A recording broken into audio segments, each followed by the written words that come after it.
Good evening and welcome to the February 21st meeting of the Richmond Water and Sewer Commission. We are meeting today, Tuesday, due to yesterday, being a holiday. Before we begin with our warrant agenda, would anybody care to make a public comment? Okay, moving into our warrant agenda. Josh, board, any additions or deletions to tonight's agenda? No. Thanks for bearing with me. I just clobbered my shin on the table. But the table's okay? The table's okay. It's elm. Moving into our warrant agenda. First, we have consideration of approving an application for a permit extension for a water line construction to serve Whistlestop Lane. I see Dan and his wife are joining us tonight. Before we do this, Josh, is there any reason this is being renewed? It just hasn't happened yet? Yeah, I can probably let Dan, who's engineer, speak to that, but I think that they got the permit. It was valid for 2 years. They need to renew it so they can push the construction out a little bit. Okay. This was already approved, but I brought it back to the commission because it asks for the owner to sign for that, and that would be more the commission designating me to sign for the commission. So no real updates that I'm aware of to the project. They just want to extend it. Yeah, it seems fairly non-controversial, so. Yeah. Dan, I don't think you need to speak to this. It's pretty simple and straightforward to the commission, but you're certainly welcome to say a word or two if you'd like. No, we're still negotiating everything, so Okay. we'll get there. Okay. Thanks, Dan. Aaron, is that you? Yes, that's me. Welcome, Aaron. Thank you. So I would be happy to make a motion. I move to approve the extension of the permit for water and wastewater on Whistlestop Lane and appoint town manager Josh Arneson as duly authorized rep. I will second that motion. Okay, thank you. Motion made by Jay, seconded by Morgan. Any further discussion? I don't see Bard with us yet. I was messaging with him earlier today. He was planning on coming remotely because he's got a cold, but Yeah. Okay. So absent any further discussion, calling the motion to a vote. This is a motion to approve the extension of the permit for the water and wastewater on Whistlestop Lane and to appoint town manager Josh Arneson as the duly authorized representative. Please state your name and signify your vote. J.I. Morgan, I. Aaron, I. And David, I. So motion passes 4-0. Thanks for joining us tonight, Dan. Thank you. Thank you. Sure, this was the high point of your evening. Have a good night. Thanks, Dan. Next, we have discussion of current water and wastewater rate structure. We have some more information on this. Josh, I guess I'll turn it over to you. You can walk us through the information that we've gotten, and then we can talk as a board about what to do with that information. Well, yeah, I guess where would you? So just to sort of recap from last meeting, there was discussion of could we amend this year's rates or look at next year's rates and kind of take a better look at what we have for unassigned funds in water and in wastewater and potentially use that to reduce rates. It seemed like it was specifically focused on residential, commercial and government. There were a few questions that we had as with the attorney. You want me to summarize those essentially? Sure, I think that's beneficial. Okay, sure. So we asked about, we have it currently divided into 3 classes. We have commercial and government, residential, and then school. So I asked, can we, and we have those allocated to pay for the proportion of the budget based on the percentage of water and sewer each used. The attorney said there's no specific guidance to grouping up into classes, but did say that it sort of has to be fairly or reasonably shifting the burden between all of them. So if there was a reason to reduce 1 or 2 classes, but not the other, he might have some concerns about why we're not reducing rates or applying a benefit to all classes. And it would probably need to be a reasoning of some sort, or there could, risk being unfair to the classes that weren't included in that. So we asked if we could set rates or change rates sort of in the middle of the fiscal year. He says that state law does provide that the commission can from time to time alter, modify, increase or diminish rates and extend them to any use that the commission deems proper. But the rates do need to be reasonable, and since the commission wants to lower for two classifications, the commission must have a good faith and objectivity, reasonable justification for making a distinction to exclude the school if that was the case. He said, instead, the better course might be to decrease rates for all classifications equally, use the surplus rates in subsequent years, and the surplus to pay down the system debt or transfer funds to reserve fund for capital improvement. So we could make a mid-course correction or change on the rates, but he's also sort of advising that we could wait till the end of the fiscal year and then use that money for future rates and future changes in FY24. Asked if we could modify the budget to make it to justify making a change. That you could modify the budget, but it's not really best practice. Our recommendation would be to reinvest any surplus back into the system or use it to reduce rates in fiscal years in the future. Asked if we could provide a credit to customers on the FY23 bill. He said that there's no explicit nature or anything explicitly in statute that says it gives the commission the power to extend a credit. So he again is advising your best practice would be to start a new fiscal year with new rates and bills that go out in July and apply any credits you want towards that budget to reduce rates going forward, rather than trying to figure out if you can do a credit going forward. And then I did ask him, since we had his ear, it has been the practice that when we set the rates, we sort of put those in play starting in July.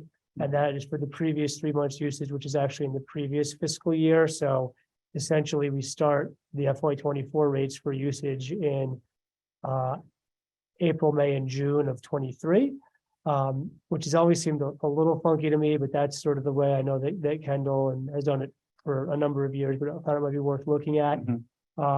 Sounds like we can continue that. However, he also kind of thinks the best practice would be you charge those rates for the water used within that fiscal I year. agree. Yeah. But one thing I was thinking about as we were talking about, if we did want to make significant changes, but we didn't want to necessarily start that in the billing period that would end March, and we wanted to keep these rates, we could look at next year's rates and let's continue that practice so that in July, we're going for the past 3 years, we would 3 kick months. we would kick new rates in a little bit earlier without having to reconfigure the current fiscal year's rates.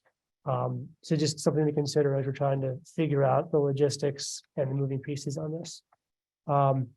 In the packet, I've also included the budget and the rates. I included the Excel sheet just so we could look at that and how that was put together, how it's allocated currently. Bart?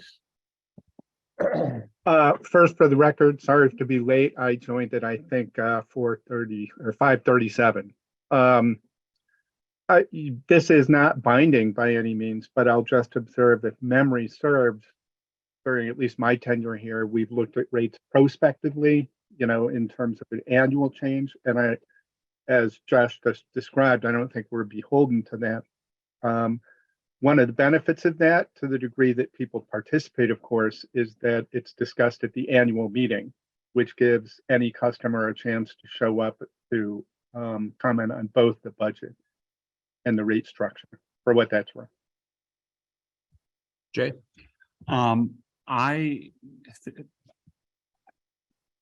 I think what we should do is, if we're going to set the rates at a meeting that's already in that April, May, June period, and then we send the bills out in July, we're basically applying rates to people who had, for a period where they hadn't agreed to have those rates apply.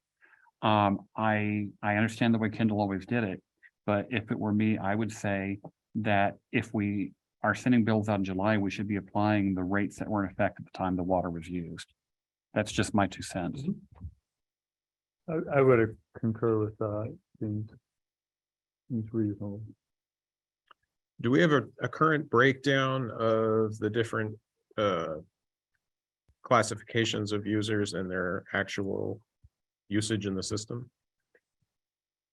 So the last time that I pulled those numbers were from when we set the rates for this fiscal year. So we pulled them probably in April of last year to look back 12 months at usage for the previous 12 months. I don't have a current year-to-date usage. We could get that, but the last usage I had is about the last calendar year prior, or not calendar year, the last 4 quarters prior to April of last year.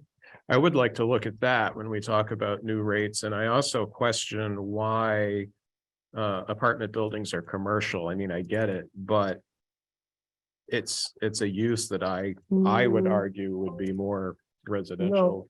No, apartment buildings Um, are residential. Residential. Yeah, Oh, they are residential. Okay. Here, They are let me- residential. I'm gonna share my screen to answer your other question real quick, just to show how we do this. So, this here is a look at usage from the previous 4 quarters. We put this together in April of last year. So at that point, we were looking at the first 3 months of 2022, and then I can make it bigger. Oh, sorry. So this is where we looked at total gallons by commercial, residential, and by school from the previous 12 months. And that's where we tried to get a baseline for all 3 classes. And that's what we would intend to do again as we get into March and start to set the FY24 rates.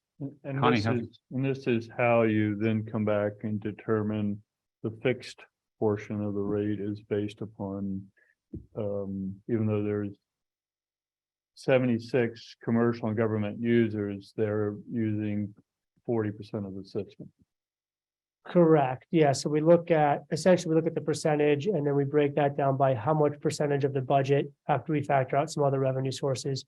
What's the total amount of budget that needs to be covered? So then they would essentially pay, well, there's some other adjustments that go on, but in essence, correct. We try to allocate the portion of the budget towards the percentage. Use the same percentage. So if you're using 37% of the water, that class is paying 37% of the budget. You've got a number I know. of people with hands up. I'm going to be quiet for a moment. So Heidi, I see your hand up. I'll get to you. I'll have Bard and Connie go, and then I'll come to you, Heidi, okay? Okay. This again is more for like just historical context, how we got here. That, and there are conversations going way back about what should the base versus the usage charge be. And so that's something that I think is probably more flexible than making like one class pay for everybody or one class pay for more than their share, if you will. And that would, again, impact customers within that group differentially. That's one comment. The other comment, if I remember correctly, historically, the school was more in the neighborhood of 10%. And so the fact that it's like 5% more recently is a function of lower actual use, presumably related to the COVID crisis we've been going through. So one could anticipate that that's likely to evolve in the future, that as their use goes up, their share goes up.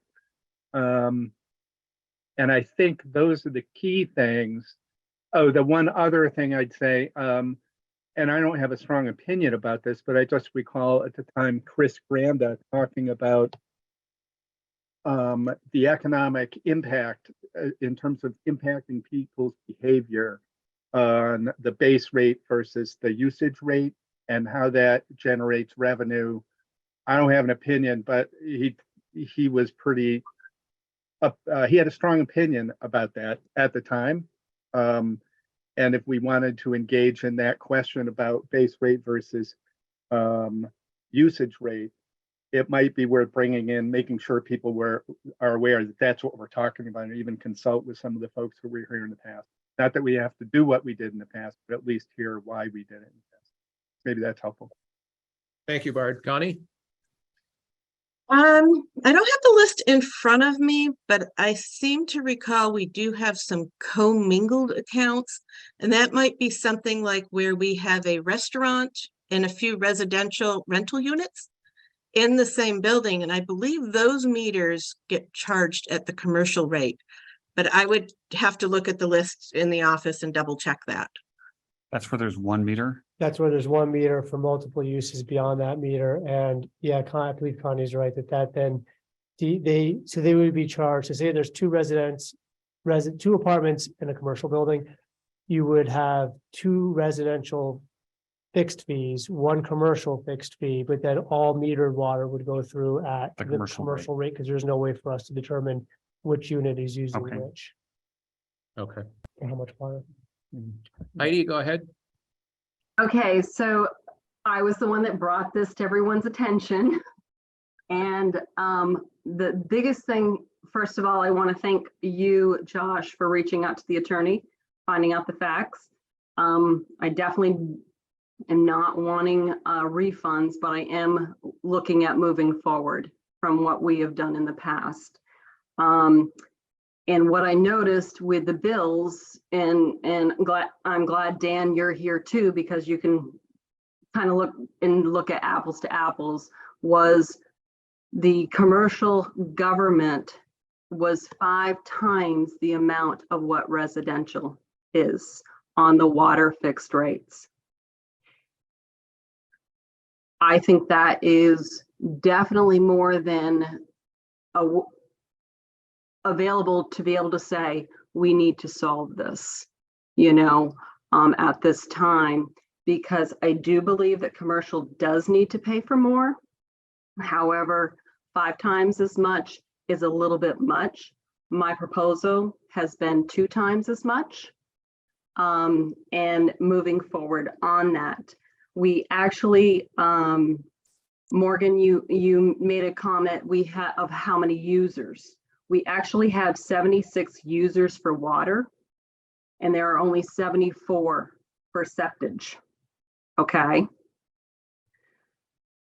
Would we all agree at this time that water and sewer is considered a utility? As the board as a whole, would you consider that as a utility? Do we all Maybe. agree? Maybe? Who's saying maybe? Bard, Bard, okay. that's, in my opinion, that is a legal question. Okay, to legal staff, they considered it a utility, just so you know, for the record, Bard. They do consider a utility. And you'll see that in most of your leases, you have rentals. I'm sure in Burlington that you say it's a utility. No, I'm talking our attorney. So Okay, under the my state's- attorney says it's a utility. So, Okay, I hate to be blunt, but I actually don't care what your attorney tells you about water Okay. sewer in your leases. okay, I think the question is, how is it structured in state statute and how is it governed? So for instance, there's a public utilities commission. Is Right. water sewer under the public utility commission? Yes or no? So that's what I'm talking about, is the legal structure for that. And Okay. can I just make a comment about the Sure. fixed versus per gallon? yes, If you go across about fixed versus per gallon, those 2 things combine to hit the target. So if I recall the math correctly, that lowering the fixed rate for commercial and government would increase the per gallon rate, right? no. And I'm going to get to that. So if you let me continue, I'll show you where it's not even going to hit anybody. Okay. So, as far as, do we all agree in the town that this for the water and sewer is supposed to be a nonprofit? Are we supposed to be making money off this, or is it supposed to be a nonprofit? I believe nonprofit. Nonprofit? It is not a 501c3 nonprofit. So It's again, I go to, municipality. right, so, Municipalities are usually nonprofit. so I'm sorry to quibble about the terms. Before I sign a contract that says something, I'm not agreeing to any term unless I get legal advice that says, oh, yes, that's the Okay. right term. Okay, I'm just saying, let me continue, Bard, let me continue. And then, Josh, I did ask you, I sent over an email to have page 80, the 89-page audit report for the 2022, page 24, statement H, available for us tonight? And Heidi, for what it's worth, I asked Josh to pull some numbers that might actually be even more relevant to what you're arguing. Okay, okay. Statement H Okay. first. So page 24, section H. There we are. There we are. So this is water and sewer, okay? And this is, go back up a little bit so everyone can see this is water and sewer and their totals. And if we go down just a little bit, almost to the end, it's going to show that we have at almost the bottom, it has change in net portion. So change in net portion for accounting is considered the accounting terms. In business, we consider it a profit. We have a $203,173,000 profit last year. If we go, we have 125,313 in just water. We have a 77,860 in just sewer. Go ahead, Jay. Okay, so could you pull up the thing I asked you to calculate? Okay, so one of the things that, you know, in accounting principles in Vermont state government, we hear a number of we should keep an unassigned funds and basically money that could be spent as needed. 15% of the operating costs or the departmental costs. So we would keep 15% of the budget at the select board level as unassigned fund. By the same token, water and sewer, the question would be, are we keeping too much in unassigned funds? Trying to get the exact amount of unassigned funds for water and sewer turned out to be a little bit more involved. Josh had to poke at that a little bit, but the four numbers that I'm thinking about are, what are our unassigned funds for water? What are our unassigned funds for sewer? I mean, the net position shows how much it changed this year, but what's the overall? And then what percentage is that of our operating costs for water and sewer, including paying for bonds and stuff? So Josh, I'll shut up, and if you can. Yeah, so when we asked this question a couple of years ago, when we started to really dive into unassigned and restricted funds on the general fund and the town side of the budget, the commission naturally asked, well, how much cash do we have on hand for water and wastewater? What can we do to utilize that cash to make sure that we're not sitting on too much? So yes, our first thought was to sort of go to the audit, look at net position. But on statement H, the total net position, this includes assets as well as cash. So that's not just strictly cash. So we don't really have $2 million or $4 million on hand. Right. As we then dove into a little bit further, this statement here, statement of net position proprietary funds, strives to break out what's involved in capital assets and what we have in unrestricted funds in both water and wastewater. But as we talked to our auditor at the time, and I think this is going back about 3 years, he said that, well, even that, because it's a proprietary fund with the way that we're accounting for our reserve accounts and other things, this doesn't really factor those out. So if you look at the general fund town audit, it factors out all the money that we already have committed to a reserve fund. So he helped us put together this format to look at what do we have in the checking account, what's our due to, due froms, what do we count for accounts receivables and payables, what do we have, then you take into account the reserve funds for each, and then you come up with more like realistic look at what do we have in unassigned funds. And this is water on the left and wastewater on the right. So I asked Connie to take another look at that again today to make sure that the numbers here we're tying back to the FY22 audit. We've been able to tie those back in. And then we wanted to look forward a little bit. So we said, all right, we looked at starting here, this is the end of FY22. Then we looked at unassigned funds being utilized in FY23's budget. So there's 27,000 and change in water, 48,000 in wastewater that we're going to be using or budgeted to use unassigned. That's not factoring in any vacancy savings or over or under in revenue. This is if everything came in perfect. Then looking forward, we have the Tilden Bridge Cochrane Waterline. That's $90,000 for the engineering that we're working on right now. That's unbudgeted. Some of that I think will be obviously paid back by DWSRF, probably about 50% of that, but wanted to kind of create sort of some of the big expenditures that we're looking at right now. And then this is $120,000 for the 20-year study of the wastewater treatment facility. And that's the engineering review. We're still waiting on final agreements with them. That'll also, I think, be offset by CWSRF loan. So we tried to take a look at those things and say, well, these are some sort of upcoming expenses. So that will leave us with 152 in water and 278 in wastewater. Then going down to look at budgeted expenses in FY23, we're looking at 398. So 15% of that is 59, and then 872 in wastewater, 15% of that is 130, and that circles back to Jay's point. So we've got Thank you, more money. Jay. Got more money in unassigned funds than strictly speaking we need to, and we all know the economics. We could use that to lower rates in the coming year. We could use it, and that's what we did in the last couple of years. That's where you see the fund balance usage. We could also use it as we look forward and say, we've got, some larger projects. Do we put that into reserves to actually know we have larger projects coming? Because we need to make sure these couple of studies that are coming up. While I've still technically got the floor, I wanted to also add that one of the things that Heidi's fond of pointing out, I'm just going to repeat it for her since she doesn't have to.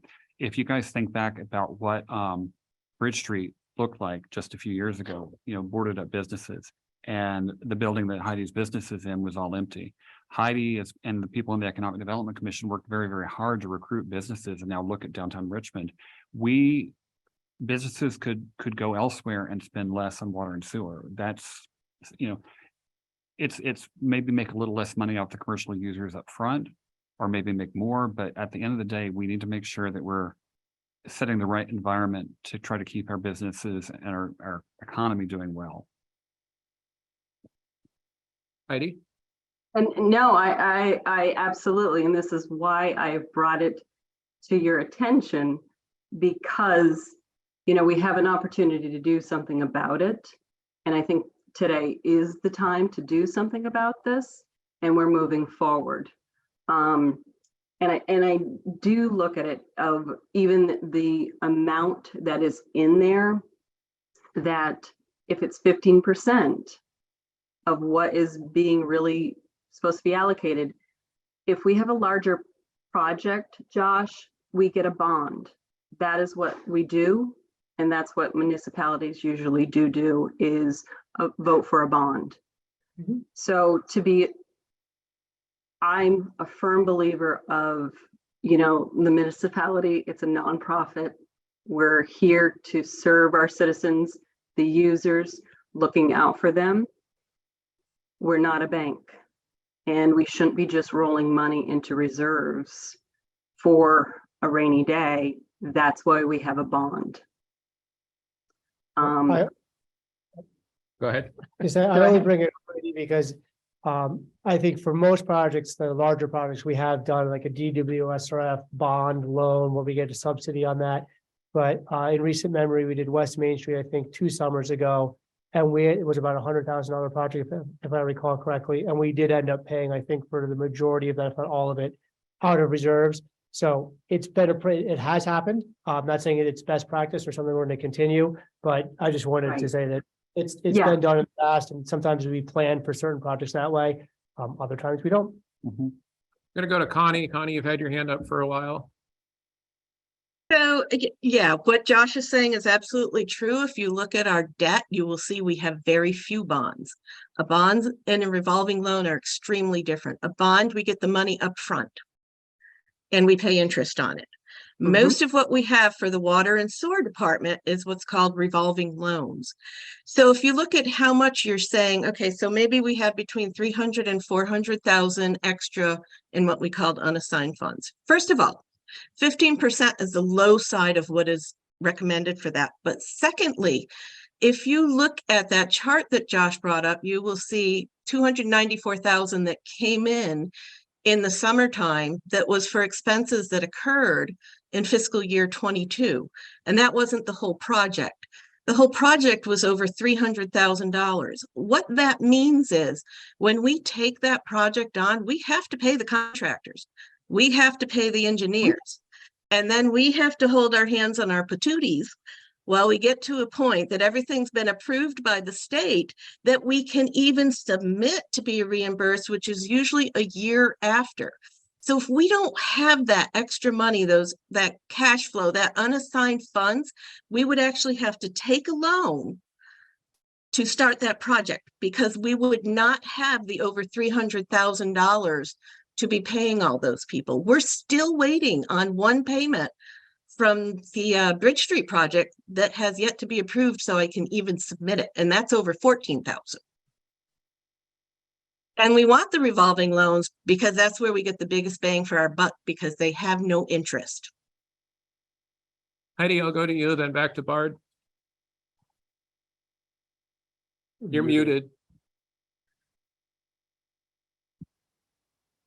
So Okay. again, we still are a nonprofit, and it is 15%, and that's usually across the board for what we should have in reserves. If we have more than that, then that raises a red flag, because then that means we're overcharging users.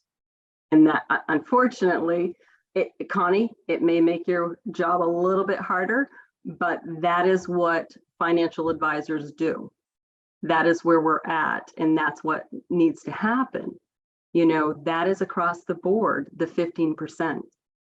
It shouldn't be more than that. And we should be taking out bonds, because you have people coming and going that move in and move out, businesses coming and going, and it's not, how shall I say, fair. And I know, Bard, you're going to say, oh, life's not fair, but it's not fair for the people that have been paying all this time. You know, this is what it is this year. That's why we have budgets. That's why we work on our budgets every year, because things change. And and I feel personally it's changing now. And I personally feel for commercial, and we have a right to say, you know, 5 times as much is too much. They're going to go to Waterbury. They're going to go to Essex. They're going to go to Williston. They can get there so much cheaper to do business than here if we continue down this avenue.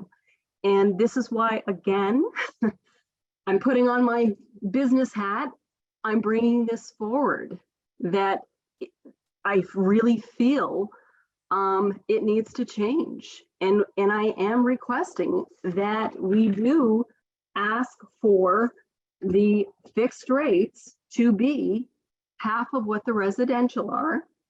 I am asking that the water rates be 61.04.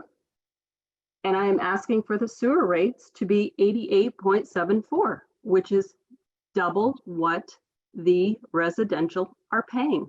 I'm not asking it to be the same. I do believe we need to pay for more, but I do think it needs to be fair. And that's all I'm asking. And we have plenty of revenue to do so. The other thing that I after reviewing some of the budgets is, and I understand this, Bart, this has been going on for 10 years. The next question is, have we been creating a profit for the last 10 years like this? Because we are a nonprofit. That's a concern. That's a real scare to me if that's how this has been going. And I think we need to move forward, and we need to change, is all I'm asking. Thank you. Thank you. Bard, then I'll get to you, Morgan. So I think there are a couple of principles that merit review, and I think this is timely. I honestly don't think there's going to be any change made tonight. I think this is fodder for our rate structure moving forward. But in principle, if I recall the principles, and it was that if a class of user used 5% of the system, that they would pay 5% of the cost of the system between a combination of fixed rates and user rates. Is that principle sound, David, Josh? That's the way I understand it. So if that's what we've been doing all along, and Heidi, I know you're shaking your head, but that's how we set it up to accomplish it. So let me finish my other points. that's what it was created to accomplish, to say we want to generate this much revenue. If it's 30% of the use, we want 30% of the money to come from this class. And then the question is, how much is fixed rate and how much was usage? And remembering those conversations 10 years ago, a discussion among the classic older person living alone was, for residential, the logic was, don't put a lot in fixed rate, do more in per gallon rate. That might be a principle, to Heidi's point, that we might want to apply to commercial governmental.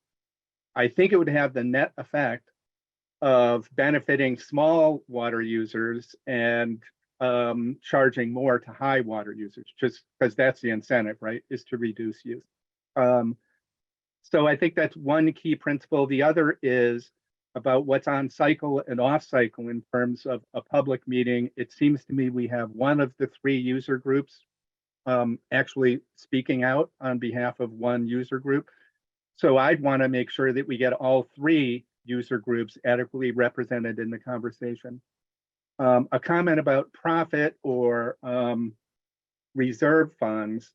I'm aware of numerous nonprofits that put a lot of money into specific reserve accounts. I can think of an adult day program that was looking at a new building.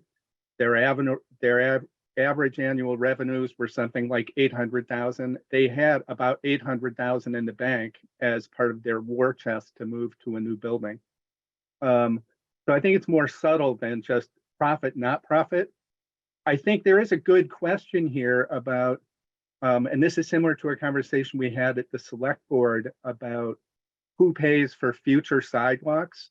Some of you may remember, like, I came out saying, I don't think we should charge current residents for 30 years to build up a war chest to build a sidewalk that many of those people will never have the benefit of using because they will be dead or gone by the time that's built. So I think it's a reasonable question to say, what do we want in those reserve funds versus what do we want to bond at the time we need it, and the people then who benefit from that expense pay for it through the bond. Very similar to the select board stuff. And then I think this also plays into the asset management plan. For those of you who have followed the water sewer system, specific items are sometimes $10,000 or $20,000. It's not cheap stuff, but it's a reasonable question to say, how much do we want in those reserves? It's not 100% of annual revenue, but there's some amount that we want. And my suggestion is we should look closely at that in advance of the annual meeting to be setting our targets. And then that would, if the degree we have money available or need to generate less revenue, we could in fact lower rates again. Heidi, and then I'll go to Connie. Morning. It's okay. Okay, so again, Bart, and I was a part of this 10 years ago, back in 2013, when I was chair of the Economic Development Committee. And Chris Granda, as you spoke of, you are absolutely correct. I personally, with what I am proposing, is man and machine, my business, would be paying more based off what I'm proposing versus the fixed rates, because the concern is economically, are the restaurants, the people that use large amounts of water. And this was Chris's concern. It was based on the bakery, the restaurants, the brewery, the hair salon. Those folks would be crippled if we based it on metered water. And that's why it was less at that time 10 years ago, and I'm still proposing it should stay that way for them to be able to function here in Richmond. We do pay more on the fixed rate because we are commercial. What I'm only asking is that we lower that 5 times the amount on the commercial government. I look at it and I'm thinking it's literally $34,276.16 I am asking to be lowered.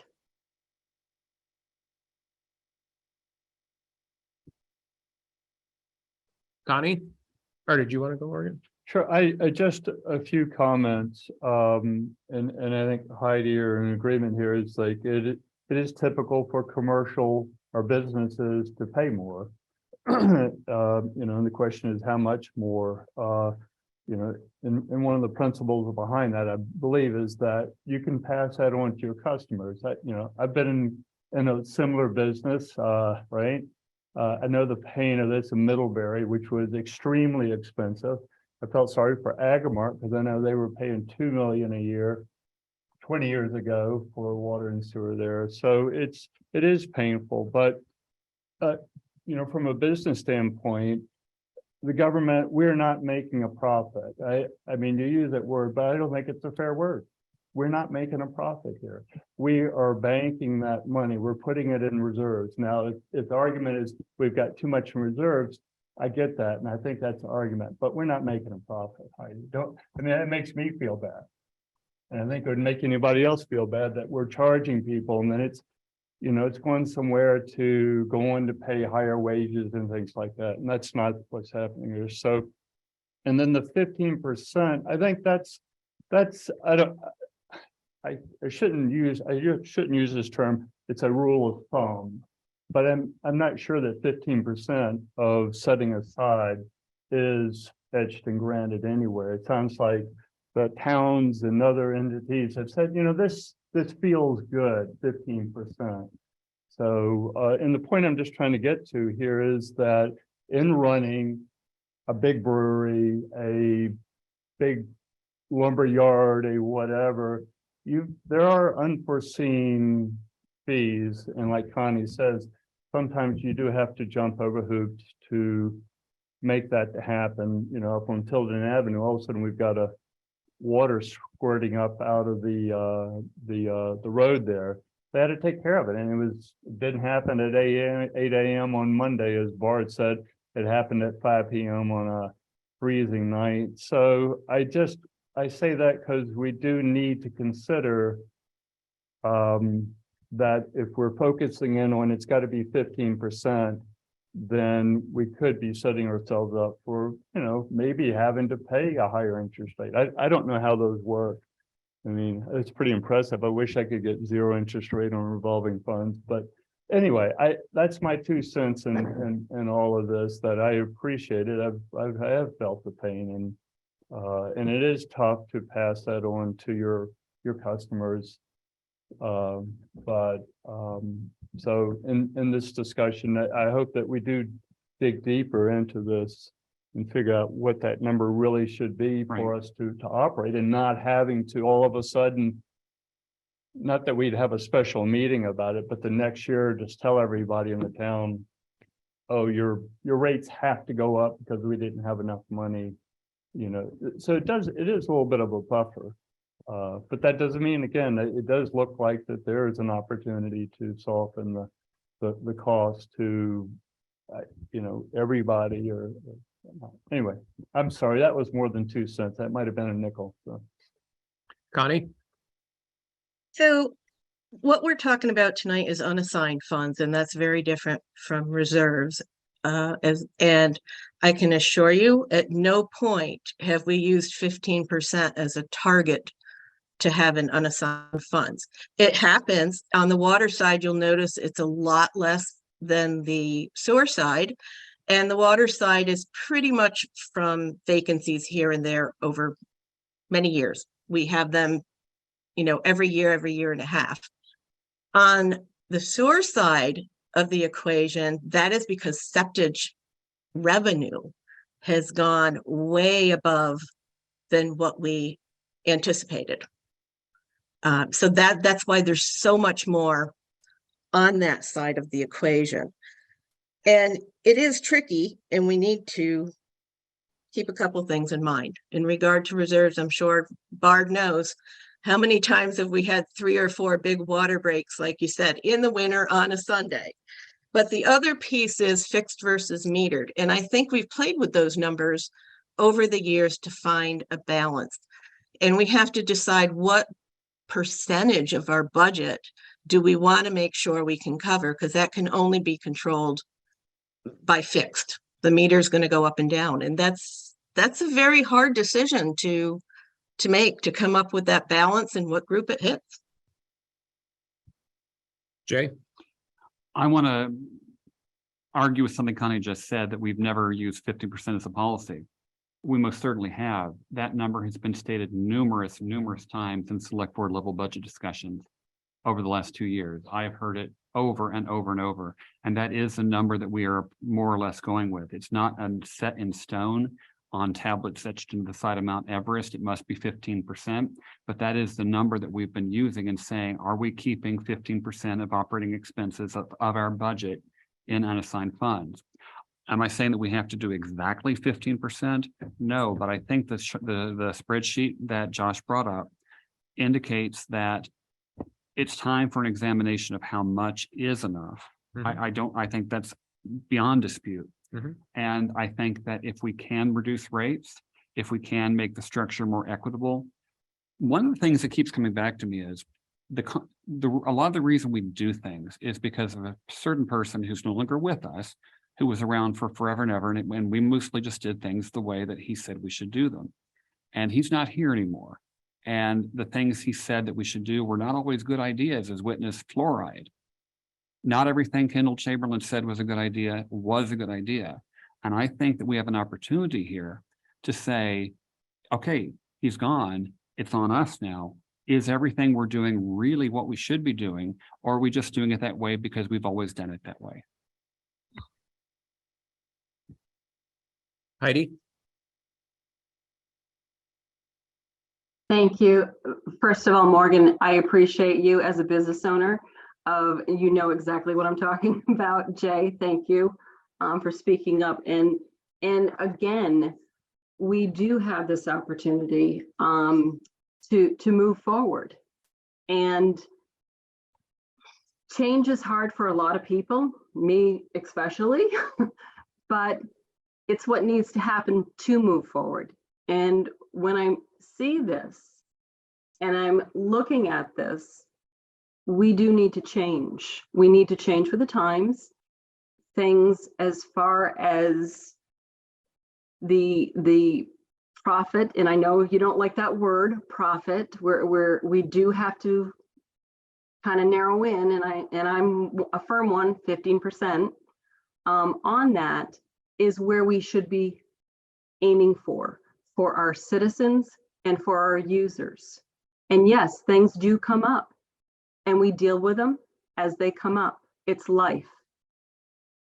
At this point, I am still going to ask, because the commission has the availability and to do so, the right thing. And I still am going to ask tonight that the Water and Sewer Commission does the commercial and government by reducing their rates to 2 times. We have those funds. We've had those funds. There's no reason we can't do this.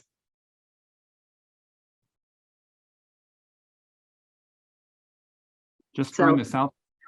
We haven't heard from you. Do you have any thoughts on this?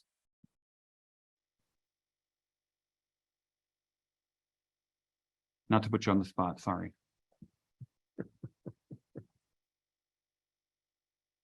I think she nodded no. Okay, it's all good. Now she's reaching. Were for the mute button. were you asking me, Jay? I was just saying you've been quiet. Do you have any thoughts on this? Well, I've been listening to all the things. I definitely have thoughts, but I'm still trying to formulate them, I guess, a little bit. But 2 things. I do think that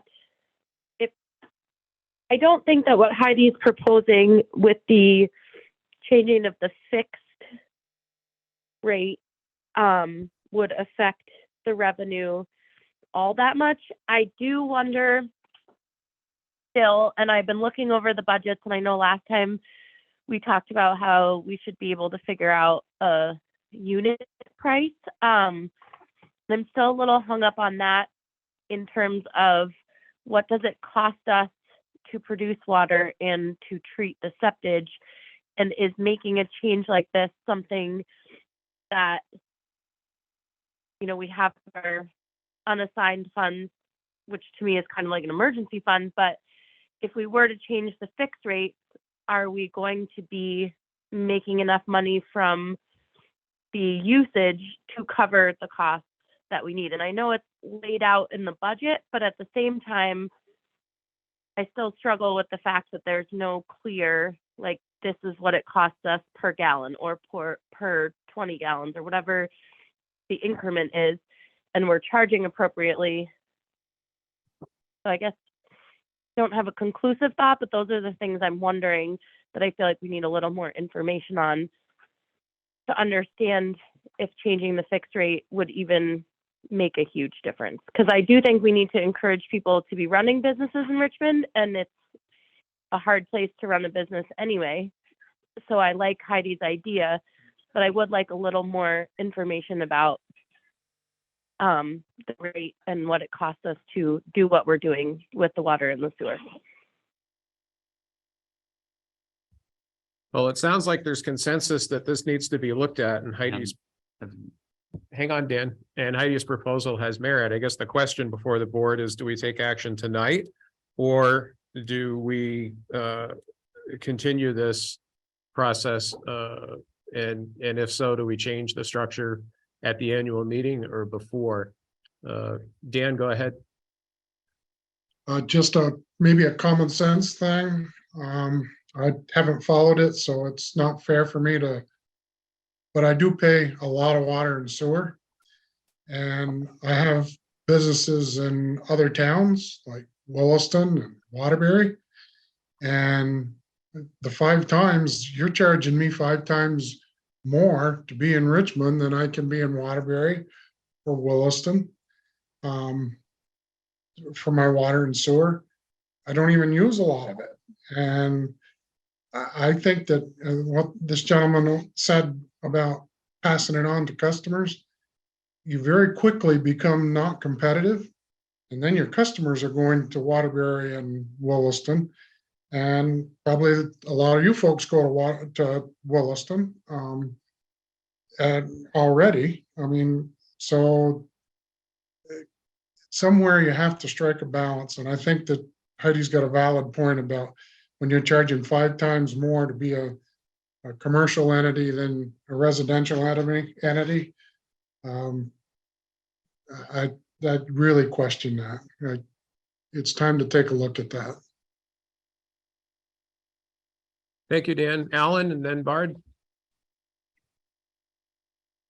Hey guys, do you hear me? Yes. Cool. I would just like to make sure, because there's a lot of towns up in the northern part of the state. Unfortunately, they've gone the opposite way of that, where they don't have any reserves. Then as soon as they have a big emergency, they can't get the money to fix anything. And when they don't have the money, the state then goes and finds them and gets them for stuff because they don't have money to fix it. Because they want to keep not enough reserves to pay for it, trying to keep it low. So there's the danger of being too low on it and not having enough for major projects, which is kind of like that 20-year study. I don't know how many people pay attention to the dollar figure Montpelier just paid to update its wastewater plant. And also Burlington. Once that 20-year study evaluation's over, and they get looking at your wastewater plant, you could have a multi-million-dollar project quite quickly out of that. Once that's over, that could be a big difference in your water and sewer rates right there. Just saying. Hang on, Heidi. I'm going to go to Bard, then back to you. Bard? I'm wrestling with just one of the facts here. When we're saying 5 times the rate, are we talking the fixed rate for commercial and government? Is it $5.96? And the fixed rate for residential is it $1.22? Is that the 5 times? It is. So You ready? aren't we, in a similar fashion, aren't we charging commercial and government $11.48 for 1,000 gallons and residential 13.39 for 1,000 gallons?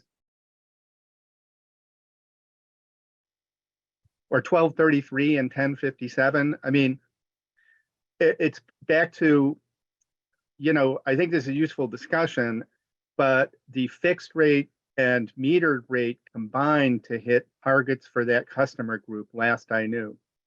And while I don't think there are many residential customers here, they might say, well, hey, if you're giving them that, well, I'd rather pay 10.57 as a metered rate than 12.33 for a metered rate.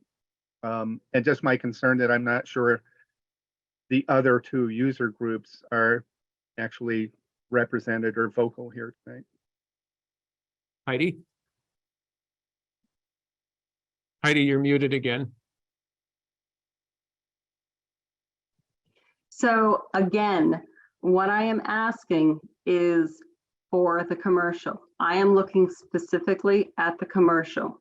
That is what I was zoned in on. Yes, I do have residential. Yes, I do have commercial. Yes, I do have industrial. I am zoned in on the commercial government tonight. I don't want to muddy the waters. And I want to state that it is the fixed rate that I'm looking at. We did back 10 years ago, give them BARD a lower rate for commercial to get them in here, to bring them into Richmond. We did, and I feel we need to, because they're using a much larger amount than your residential. However, I still believe, just like Morgan had said, commercial does need to be more than residential. It doesn't need to be, I feel, 5 times as much as residential on the water. And then the sewer, you have 76 users on water, you have 74 users on sewer. It is literally $34,276.16 that it will cost the town. We have those in reserved funds. We can look at this, we can do this tonight, look at it a year from now, and move forward. But I'm not here representing all of the other categories, even though I have them in every single one except the schools. I'm here for commercial government tonight. Thank you, Heidi. Bart, is your hand still up? Okay. I don't think we can finish this tonight, but I think it's a very good discussion to get going. I'd like to show up at the annual meeting with a proposal that the people represented here tonight feel comfortable with. And not have to have a floor fight, as it were, at that time. I think a lot of people have made some good points. So are you proposing annual meeting starting new billing cycle, new fiscal year? Or are you proposing annual meeting going back to this current billing I cycle? think that if we're gonna set the rates into, I am trying to think the right way to say this. I don't feel right having the users agree to rates and then retroactively applying them to a period where they have not agreed to those rates. So my thought is the rates could start, if we enact new rates, they could start as of annual meeting or they can start as of July 1, but I'm not comfortable in doing the ex post facto version. The annual meeting's May, so that's essentially 2 months from now. Yeah. And just, I don't know, just on a timeline and process note, I mean, we'll probably start looking at the budget at least in March. And then we'll have usage rates or usage amounts in April to then start to build out rates. So we'll probably do a first pass in March about here's the overall budget. Mhm. Then we'll have usage in April. We'll look at that. And we usually then target towards like a 3rd week in May annual meeting. So there's already sort of a timeline that we're very much on the cusp of this start for budgeting and rates going forward. Okay. Heidi? You're muted again. Technology, there we go. So I do want to ask, and I do want to find out, so I am more educated on this too, with, I think Aaron has a really good point about how much, we keep talking about per gallons, of how much it cost per gallon for septage to be processed. I know, and I'm assuming, Morgan, you had a brewery. When I bought that 16-ounce can of beer, you knew exactly how much it cost you, and you made sure you were having a profit off it, right? Yes.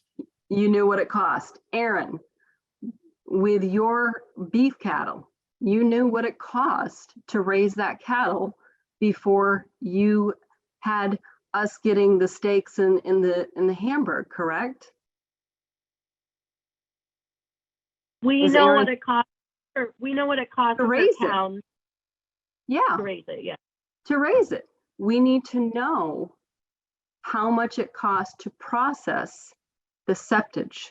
And the reason I state that, because we need to make sure we're actually profiting, and it's from the haulers bringing stuff in, that we are actually covering our cost. And I do think that is really important to know that information. And I would like to see that, because I don't know, Bard, you've been doing this for a number of years. Is there anywhere that I can find that? Because I've looked everywhere. I can't find it. Yeah, we can get you that information, Heidi. The simple answer is the rates are the expenses divided by the number of users.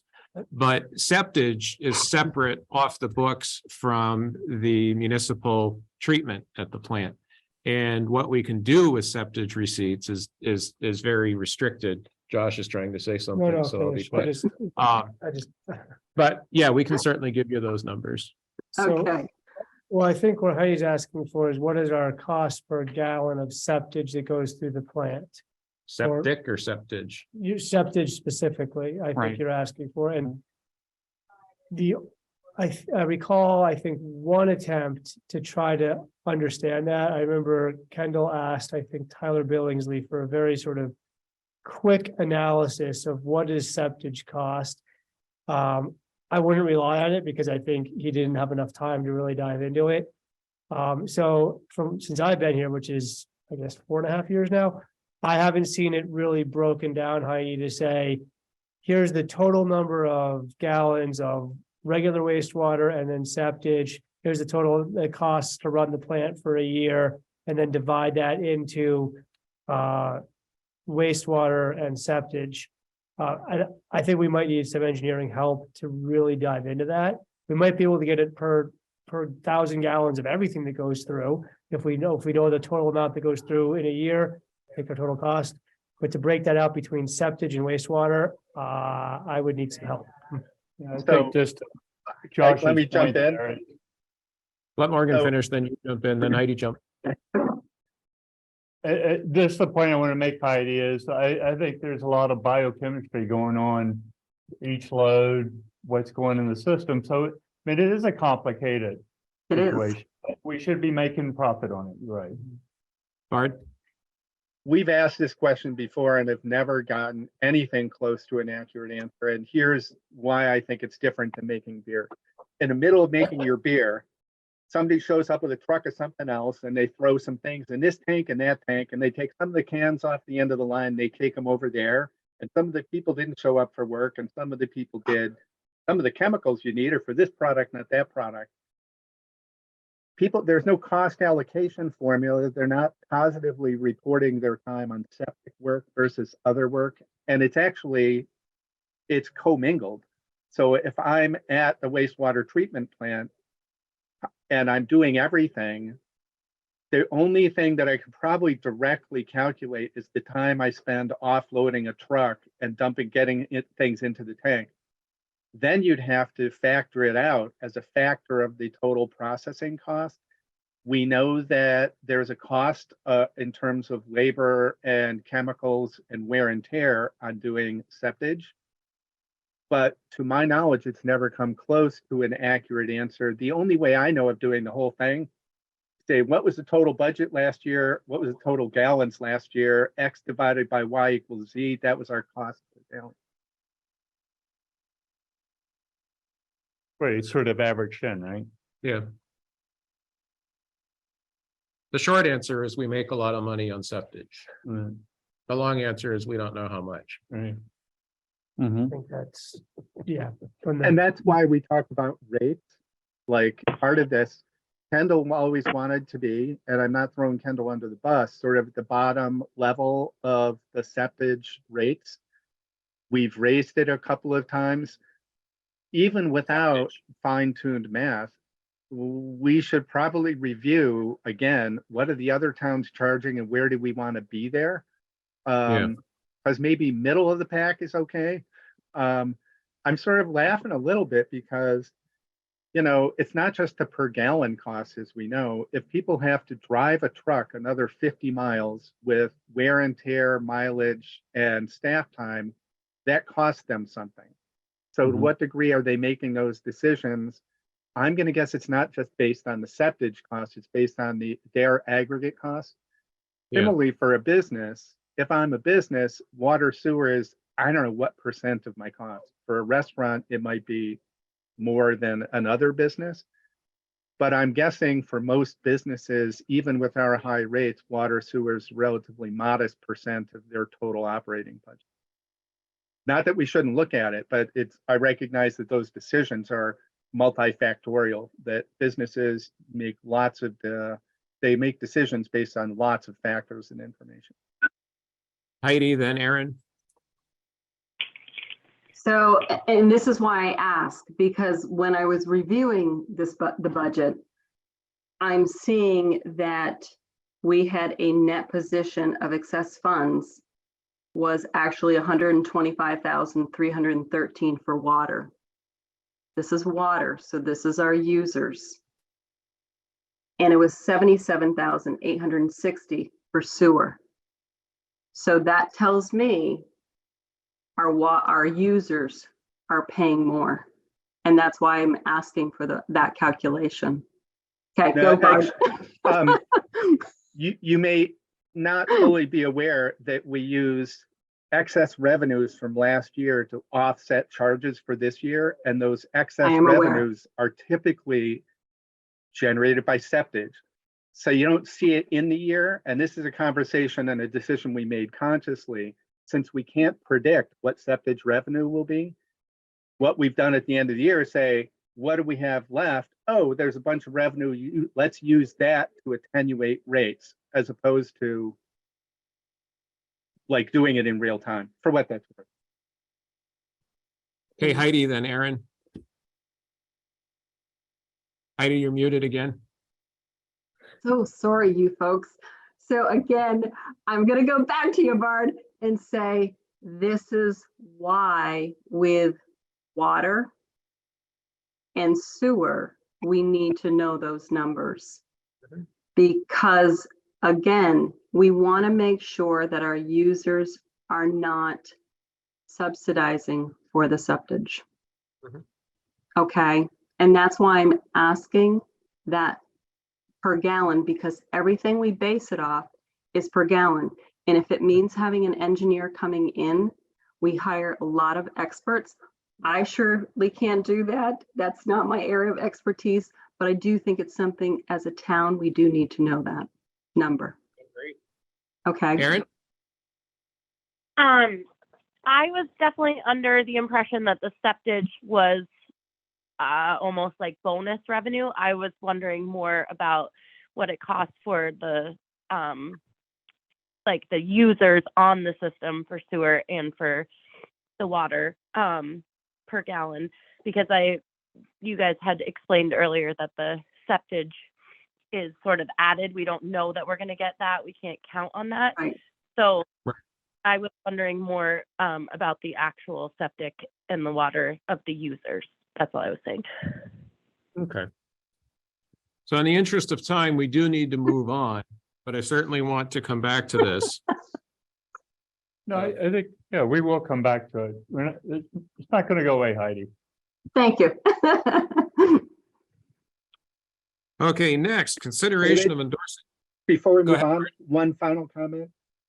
I don't know if this is just my memory, but if I remember, I'm not sure we should pin our hopes on Tyler, the engineer. I think he looked at this and said some of this is more financial analysis than engineering. So I just defer to who it should be. I'm wrestling with the fact that I'm not sure that we're going to get as specific and acute an answer as we hope, because I think it's more challenging because of the way the accounting and the measurements currently work. Thanks, Bard. Moving on, section D, discussion of next steps in exploring installation. I'm on the wrong part. C, consideration of endorsing a letter supporting project-based tax investment financing. Guess who forgot his glasses tonight? I think we should support that letter. Uh-oh. It'll come back. Yeah. So this is I something that we, last meeting, and I just brought back the form letter that VLCT provided. I brought it to the select board this evening as well, figuring letters from the commission to our representative and senators, as well as letters from the water and sewer and the select board. Couldn't hurt to have ringing endorsement for both commissions. So Right.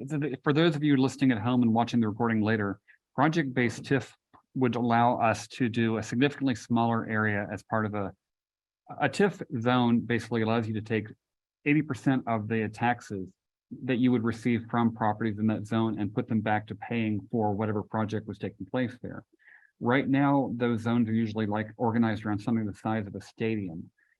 The TIF, project-based TIF that VLCT is recommending would allow us to do much smaller areas, like 15 to 20 houses.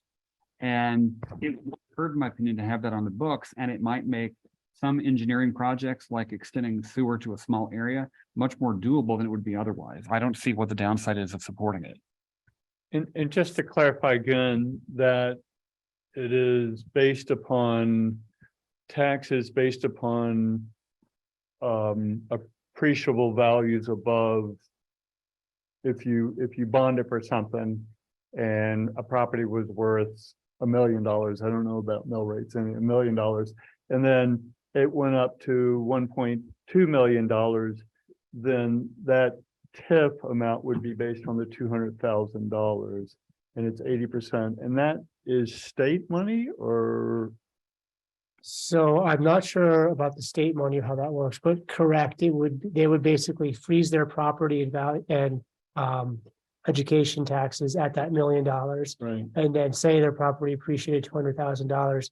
Any taxes that would have gone to the town or to the school on that 200,000 would then go back to paying off the TIF. And it's something like 80% of that goes back. I don't know where the other 20% goes. I don't know that many details, but it wouldn't go to the town or to the school. The majority of it would go back to paying off that bond. So they would still have a special assessment to pay off the bond, but this would be a way to sort of accelerate the payments and use money that they would pay anyway to go to the bond. Right.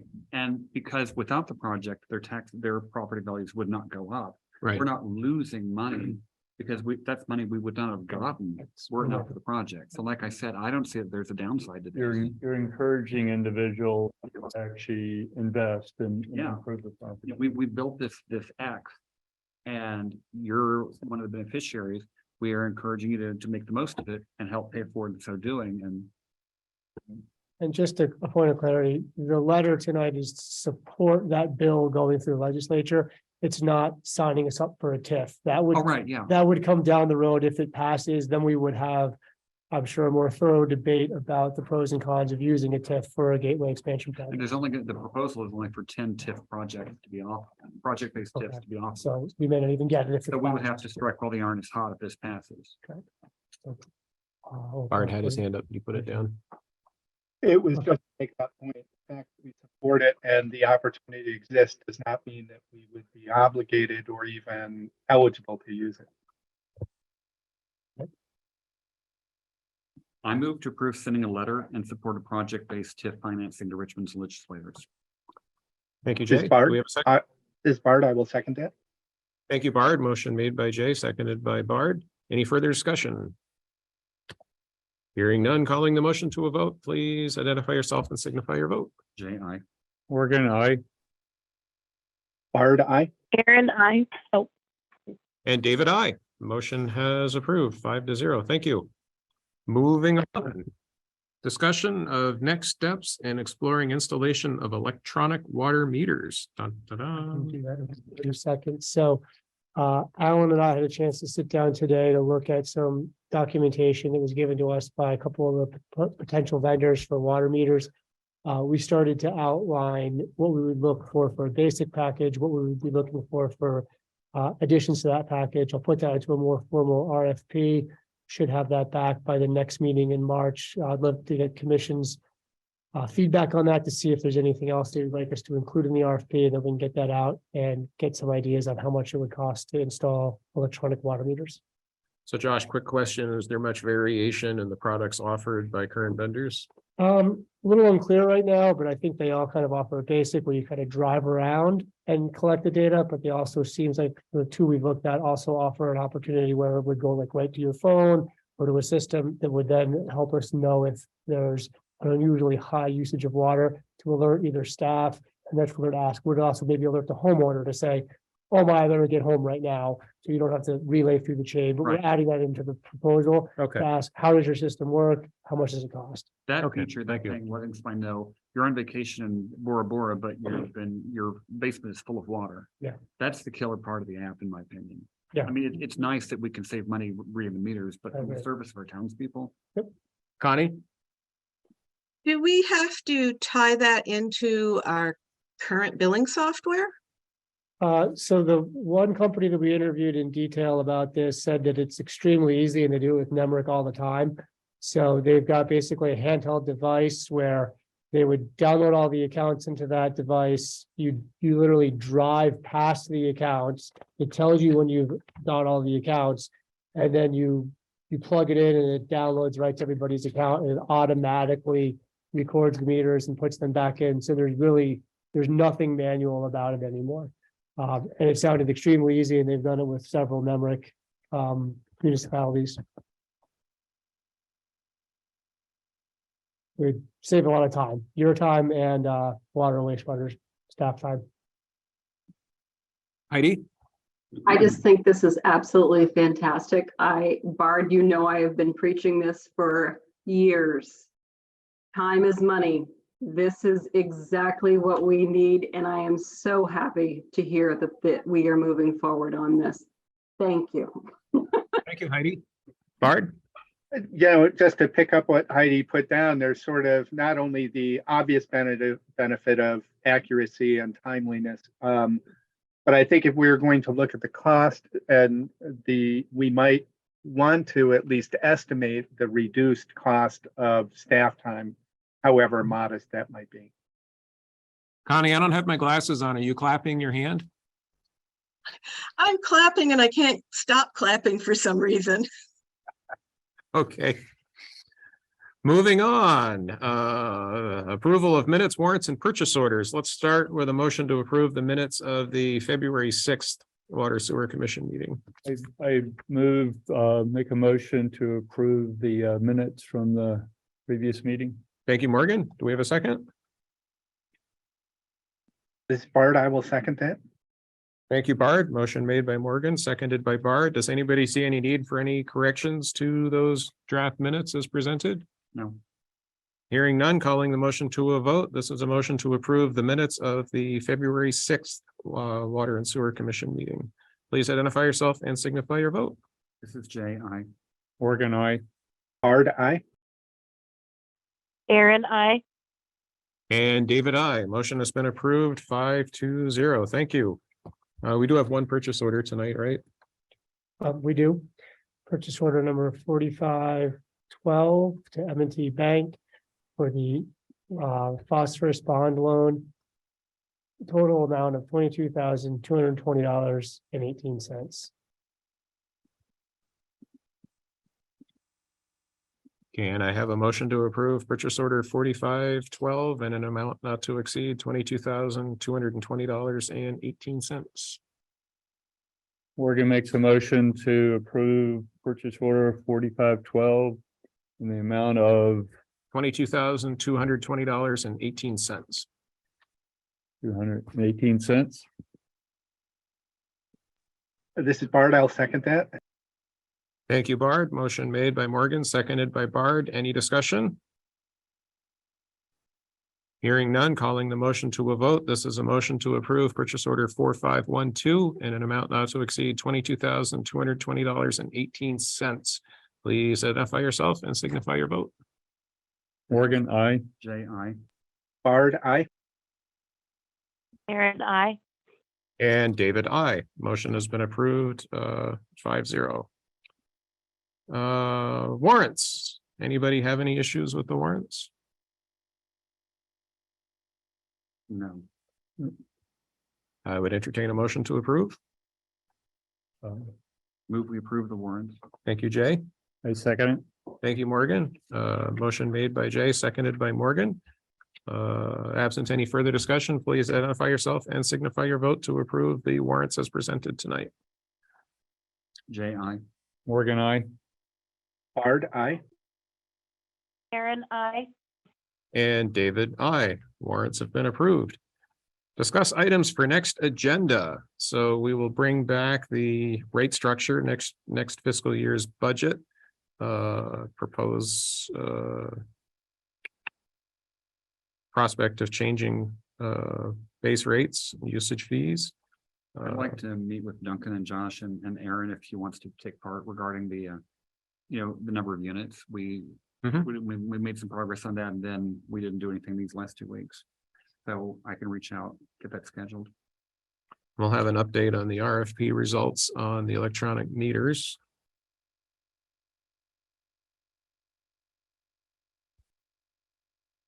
Anything else?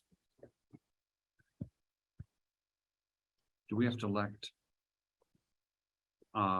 new officers at the next time since it's after town meeting, or do we wait till, assuming that our chairman is still in office, do we wait till the annual meeting? We would actually be, the select board would have to appoint somebody new. So we might, if David's not reelected, we would operate with 4 commissioners until the board would put it on their agenda. That's a good process question, though, and I got to start detailing that out. But yes, it would be the select board that would make that decision.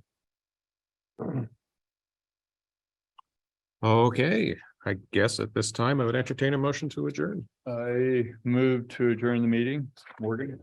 Thank you, Morgan. This is Bard. I'll second that. Thank you, Bard. Motion made by Morgan, seconded by Bard. This is a motion to adjourn at 6:56 PM. Please identify yourself and signify your vote. Aye. Morgan, I. Bard, aye.